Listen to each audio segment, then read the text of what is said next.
Welcome back. I'm Helen. I'm James. And we are global nomads. And in 2024, we sold everything we owned to retire early and travel the world full time.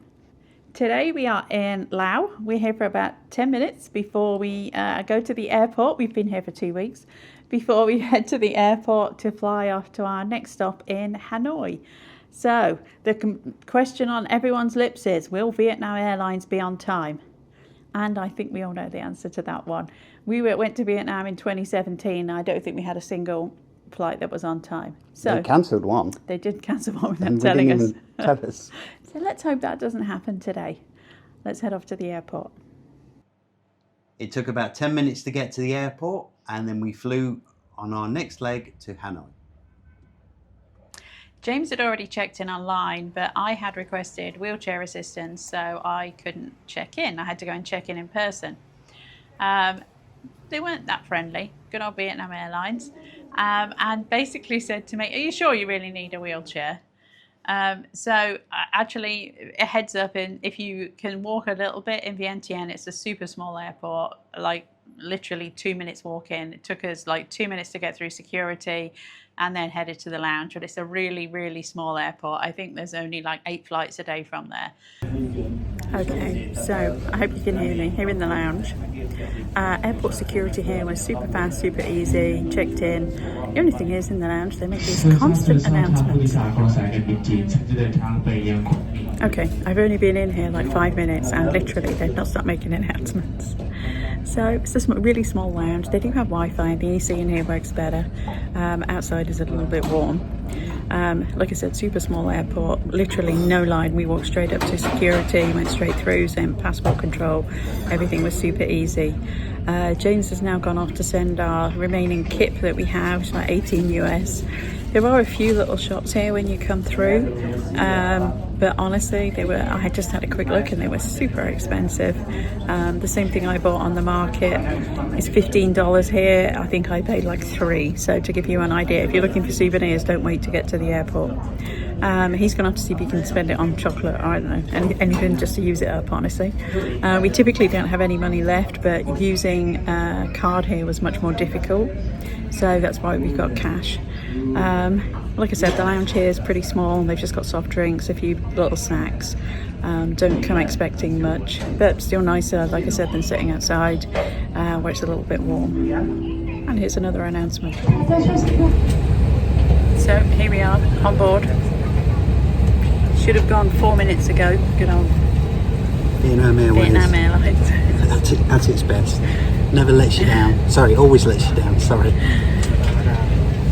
Yes. So we left the Crown Plaza and they even rolled out the red carpet for us. We had an armed guard and everything. Apparently, it was for us. Somebody was saying it was the Vice President of Vietnam. I think it was us. I think it was definitely us. I think it was definitely us. See you in Vietnam. 45 minutes. Thank you. Enjoy your flight. Cabin crew, check cabin galley 40 off.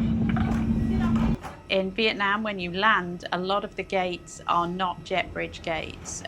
We found that last time we were here, so I didn't know how we get on getting down the steps, so they will bring the air bridge to you and take you on that. So they were there waiting for me when we got there. You got it.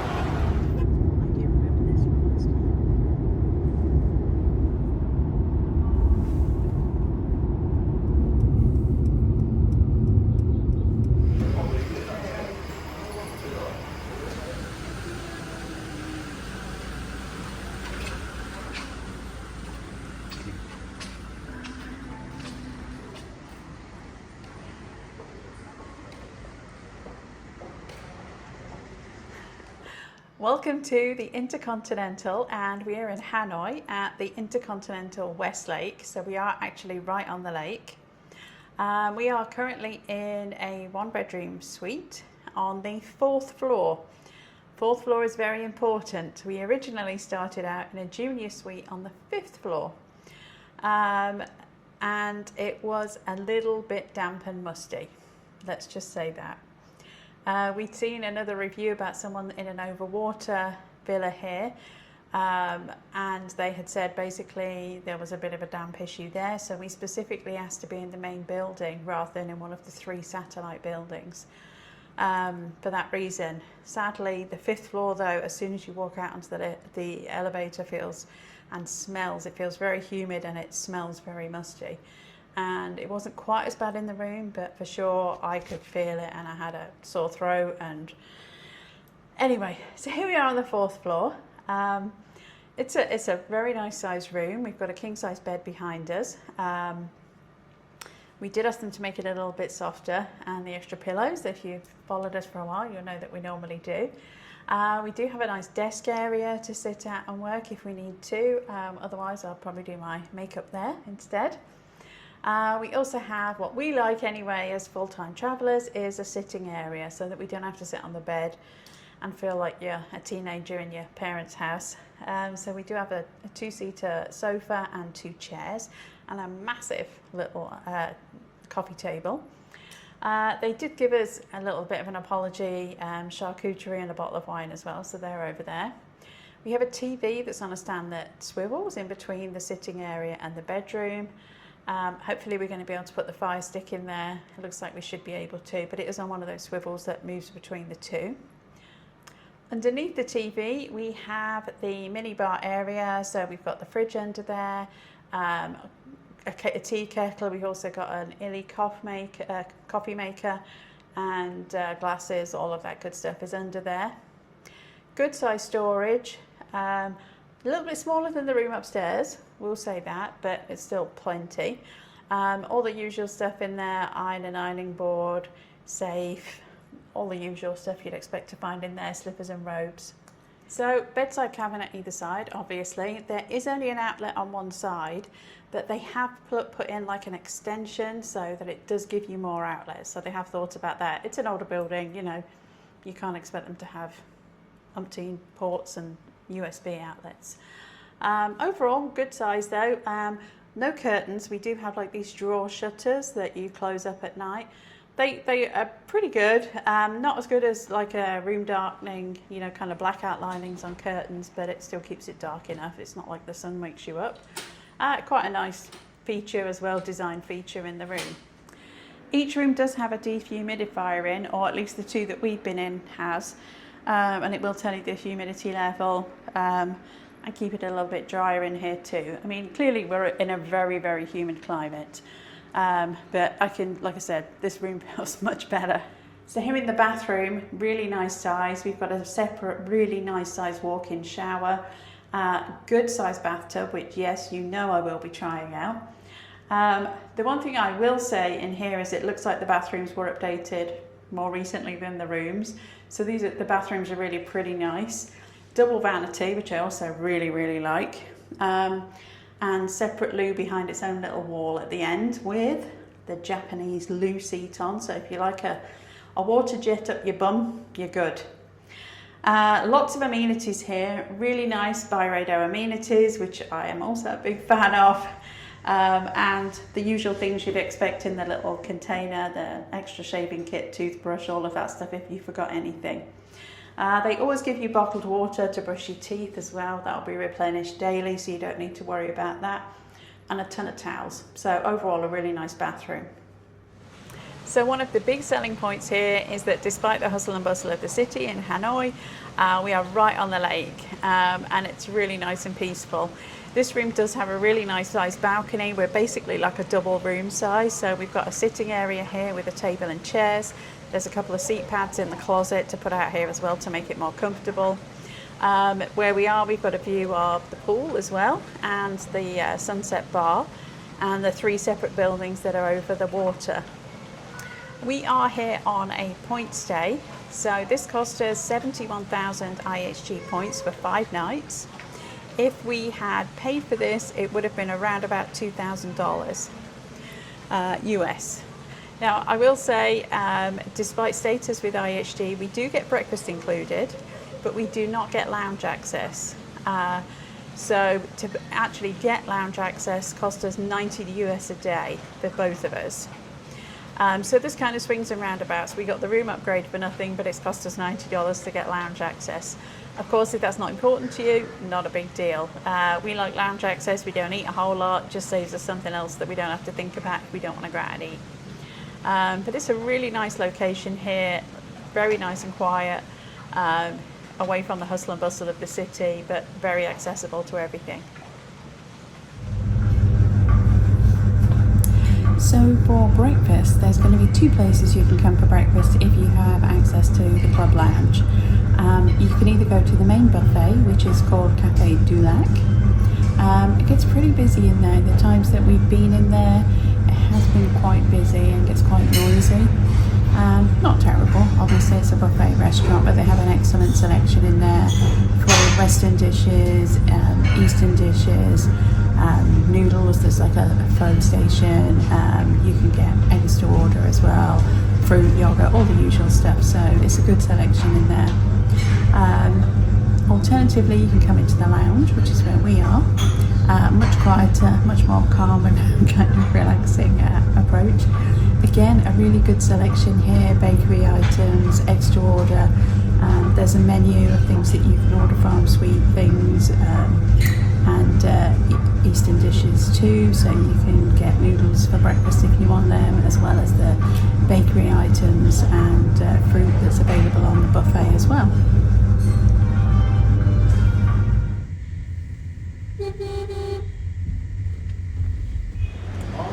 Xin chào from Hanoi, and this morning we are at Train Street, us and just a few thousand of our close friends.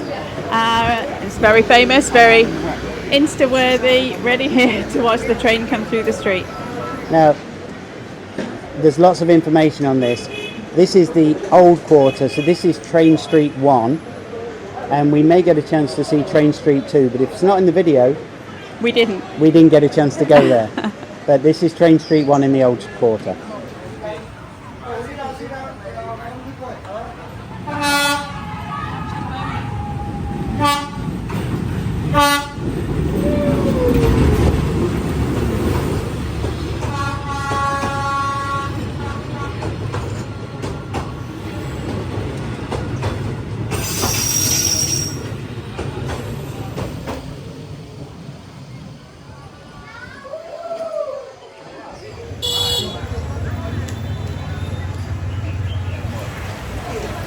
So it is now, just looking at the time, the 9:20 train has just gone through. We're at Nale Coffee, and we got here on a weekend, and we saw one train at 8:50 a.m. and then one train at 9:20 a.m. And we got to see one go either way. Yeah, and we're on the curve. This is the old quarter on the curve. So one of us went upstairs and one of us went downstairs. So you get a couple of different angles as to the view, but you get pretty close to the trains. I could feel the heat coming from the train, and I could have touched it if I'd have been stupid. Let's not do that. Let's not do that.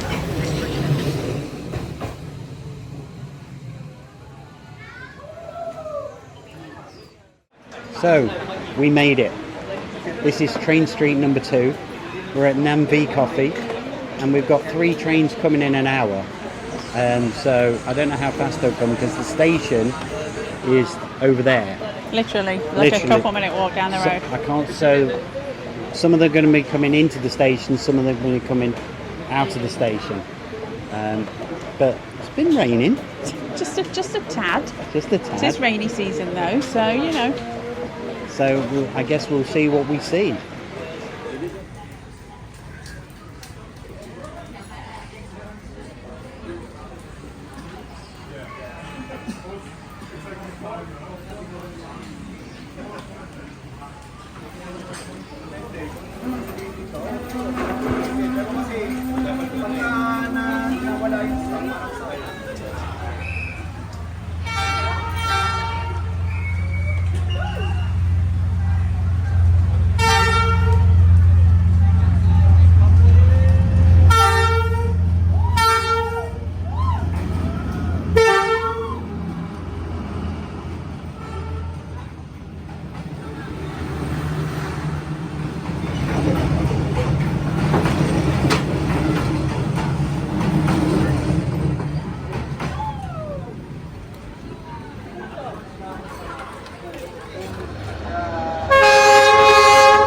if you wonder how close this train actually gets, this is how close this train gets.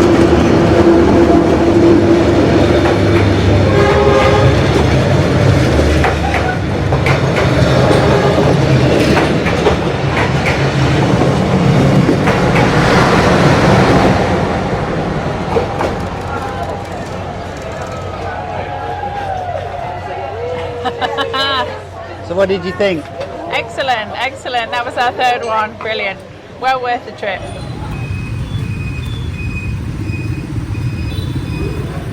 Okay, welcome to St Joseph's Cathedral, otherwise known as Hanoi Cathedral. It was built in the 1800s by the French. Second time we've been here.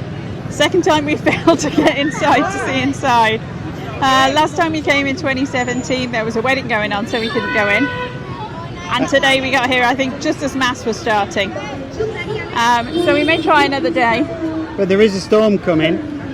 Yeah, we've got a little bit of a tropical system coming, so we know we're probably going to be washed out for a couple of days at least. So this may be the last time we see this place for a while. But I don't think we're going to get in. But it's well worth a visit to come and see from the outside.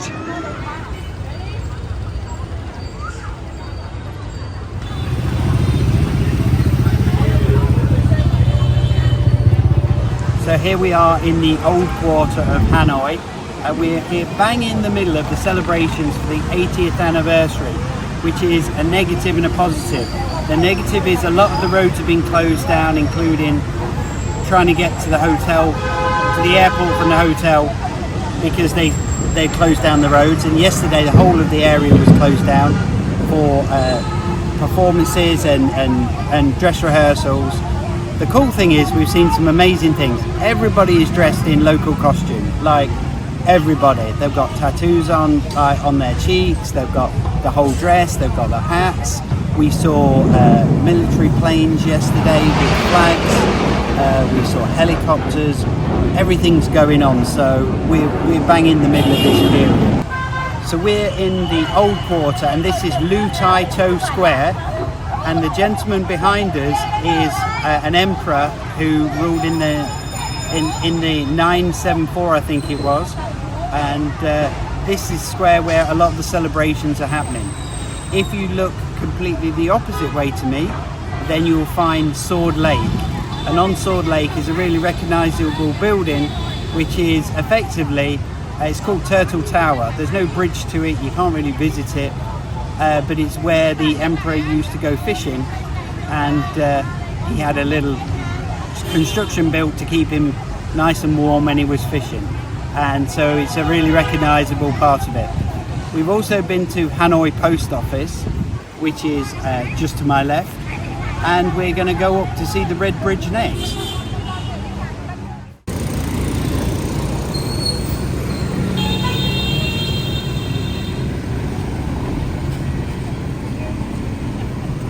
How was that? That wasn't my best. So here we are at the Ngok Son Temple, and if you've seen anything on Hanoi, you'll recognise this red bridge that crosses over from the old quarter right into the middle of the lake, and that's where the temple is. Entrance fee is 50,000 dong, which works out to just over $2 US per person, and we're going to go in and see what we can see.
this is actually our second time in Hanoi, and last time we didn't come to a mall, so we are here at a mall, and it looks like it's 3 floors and it's all underground. Everything is underground. There's literally just an entrance that's at street level and everything is underground. So we're going to have a look around and see what we can find.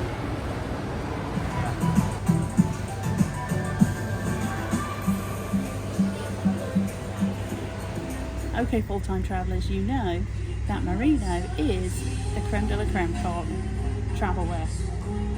I am picking up this Merino vest, 70% Merino for $4 US, and a t-shirt about $23 US, again 70% Merino. That's nuts, that's nuts.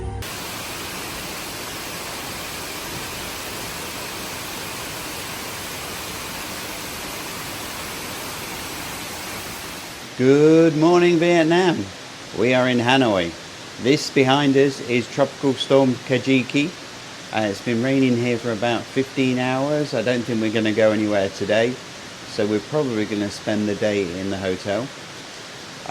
Maximum sustained winds about 166 kilometers an hour. I think the worst of it is going to be towards Da Nang, which is one of our stops in a few weeks' time. But it's not really going to affect us too much, other than a lot of rain and a lot of wind and just miserable weather. So we're probably going to bolt up here, but tonight we catch the train going up to Sapa. Shouldn't affect it too much, but you never know. But yeah, that's our morning today in Hanoi. Our time at Hanoi was coming to an end. We really didn't get the opportunity to do as much as we wanted to. The first problem was we had a really bad weather. We had a cyclone that went through, and just after we left caused some really major flooding in Hanoi. And the second thing is the celebrations for the 80th anniversary of independence for Vietnam were taking over all over the place. And we were actually told at one point, don't come to Hanoi by the hotel, because the roads were blocked off and they were closing roads down left, right and centre at very short notice. They were doing it to practice, basically ready for the parade, which was fine, apart from, and in fairness to the hotel, I think that the government was sort of changing their plans at the last minute as to where they were going to close down. So it could be a little bit hit and miss as to where you could get to as well. And also because of that, I think lots of people had gone to Hanoi for the celebrations. Yeah. And it was crazy busy everywhere. Because it was like a 2-week celebration. It wasn't just the 2nd of September is the official date, but it started back on the 19th of August. But it was so cool to see everybody parading around in their, the women in the dresses. In the national dress, yeah. And the hats and everything. There was so many. Everywhere was decorated. Everywhere was decorated. In fact, the hotel we're staying in at the moment, there's Vietnam flags flying outside it, and it's actually after the celebration. So it was a really cool experience to see, but it did kind of restrict us on what we could go and see, but it was still well worth coming. And if you haven't been to Hanoi, it's definitely one of the places that should be on your list. And it was our second time there. So yes. Previously when we visited in 2017, if you're into big markets and that interests you, photography wise it does me. We went to Long Bien Market last time. We also didn't make it to Train Street last time though, so we were glad we managed to do that this time. We also saw the B-52 bomber last time, and we also went to the Hanoi Hilton. Now the Hanoi Hilton, you cannot stay there on points because that is the old prisoner of war prison, and it's well worth a visit actually. Yes. It's actually done really well. But so there was a few places that we'd already been to, so we weren't that upset that this time. We weren't going to go back to them this time anyway. So we did take the chance to, we've been in Southeast Asia now for 6 months, and we took the chance to go to a few different things. And have a couple of rest days. And have a couple of rest days in between the rehearsal celebrations and the rain. So I hope you enjoyed our very brief and very wet look around Hanoi this time. As ever, thank you for watching. Please like, subscribe and hit that notification bell. And remember, you're here for a good time, not for a long time. We'll see you on the next one.